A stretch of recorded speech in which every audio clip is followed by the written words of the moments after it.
La sainteté. Ce n'est pas juste un mot, c'est une nécessité. Sans sainteté, le paradis reste inaccessible. Nous sommes appelés à quelque chose de bien plus grand que nous-mêmes. Nous sommes appelés à être saints. C'est le chemin vers la vie éternelle avec Dieu. Imaginez les portes du paradis. Elles ne sont pas ouvertes à tous. Seuls ceux qui sont purifiés, ceux qui sont devenus saints, peuvent entrer. C'est un lieu d'amour parfait, de joie et de paix. Le péché et l'imperfection ne peuvent y exister. Pourquoi la sainteté est-elle si importante? Parce qu'elle répond à notre raison d'être. Dieu nous a créés dans un but précis. Nous avons été faits pour refléter son image. Cela signifie que nous sommes appelés à être saints comme lui est saint. Nous avons été créés pour le connaître, l'aimer et le servir. Pensez à un artisan. Il crée un magnifique vase. Il a un but en tête. De la même manière, Dieu a créé chacun de nous avec un but. Nous sommes son chef-d'œuvre. Et notre but est de vivre dans la sainteté. Nous sommes souvent pris au piège des choses terrestres. Nous courons après les possessions, les plaisirs et le pouvoir. Mais ces choses ne satisferont jamais notre désir le plus profond. Nous sommes faits pour plus que des biens matériels.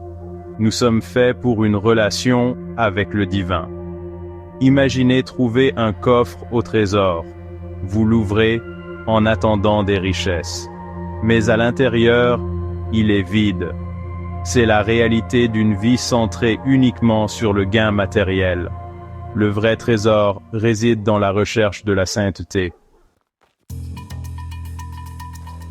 Quatrième partie, accepter le combat.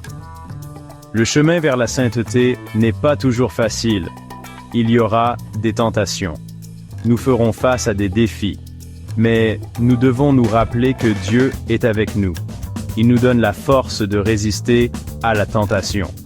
Il nous aide à surmonter nos faiblesses. Pensez à un alpiniste. Il sait que l'ascension sera difficile, mais la vue du sommet en vaut la peine. De même, les récompenses de la sainteté dépassent de loin les difficultés que nous pouvons rencontrer. Cinquième partie. Un appel à l'action. Mes amis, nous sommes appelés à embrasser la sainteté. Éloignons-nous du péché et tournons-nous vers Dieu. Efforçons-nous de vivre des vies d'amour, de compassion et de service. Et encourageons les autres à faire de même. Le monde a besoin de la lumière de la sainteté plus que jamais.